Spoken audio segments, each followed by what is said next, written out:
Les petites manips de Monsieur Petit.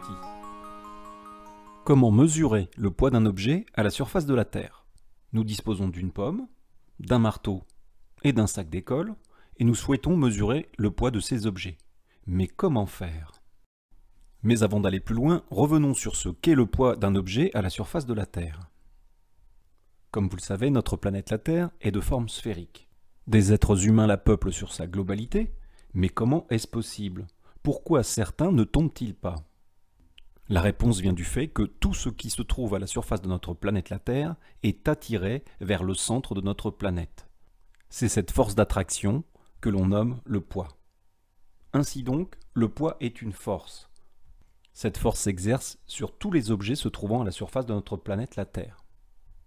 Nous verrons dans une autre vidéo que cette force existe également à la surface des autres astres. Cette force est caractérisée par une direction, c'est la verticale du lieu. Elle est donnée par un fil à plomb. Elle est également caractérisée par un sens, le poids s'applique toujours vers le centre de notre planète la Terre. C'est cette caractéristique qui fait que nous nous maintenons tous à sa surface. Pour finir, le poids d'un objet est caractérisé par sa valeur. Cette valeur dépend de l'objet étudié. Cette valeur se mesure comme pour toutes les forces avec un appareil qui se nomme un dynamomètre. Comme pour toutes les forces, la valeur du poids s'exprime en newton de symbole N majuscule. Voyons à présent comment utiliser un dynamomètre pour mesurer le poids d'un objet. Pour commencer, il faudra toujours vérifier qu'à vide, le dynamomètre indique 0 newton.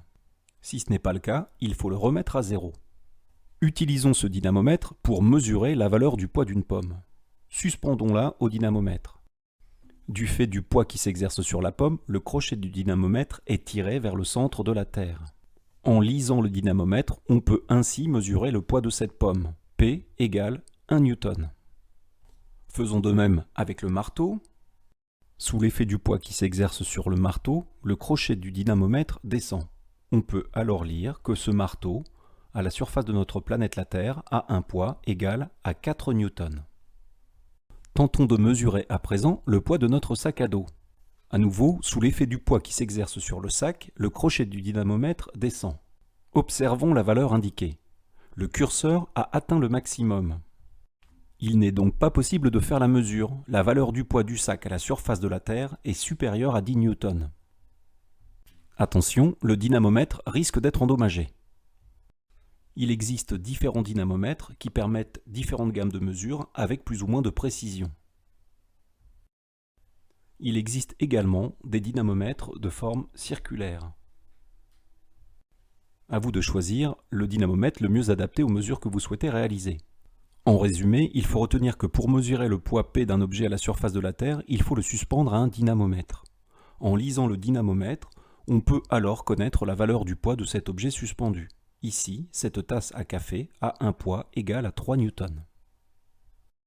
Cette petite vidéo est à présent terminée, je te souhaite de bonnes mesures de valeur de poids, un bon travail et je te dis à bientôt.